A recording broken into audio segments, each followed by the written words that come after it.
In this video, I'm going to talk through how to sort and limit records in your collection views. Here, I have a product database, but the records aren't shown in any particular order that makes sense to the user. So I want to sort these records instead by their name alphabetically.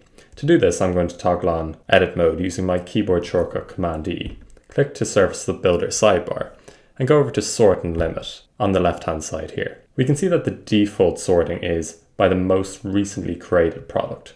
But instead, I'm going to change this to sort by the name A to Z. Now that's much more easy for my team to view and find particular records. But there's still quite a few different products on this list and might be a little bit overwhelming. So what we might want to do is limit the amount of records that get shown on a particular page. Again, I'm going to go over to sort and limit here. And I can see that I have it set to show 50 records per page. Now instead, I might want to limit this to, for example, 5 records.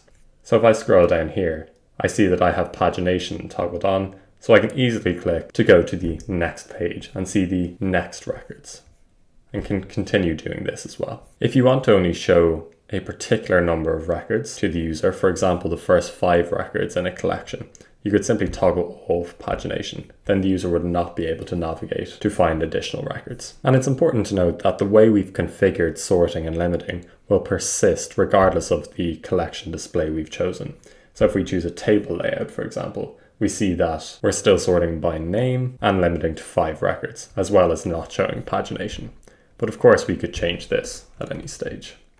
One additional thing we can do is use sorting when grouping records by a particular field.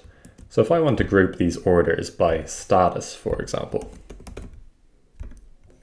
I see that by default the groups are shown from the first single option to the last single option. But of course I could change these round if I wanted as well, so that those records with the shipped status show first as opposed to received. Similarly, I could group these orders by customer as well. And I can show groups starting with customer names from Z to A, or A to Z might be a little more logical for my team. So that's how you can sort and limit collection views, and also add sorting when using grouping as well.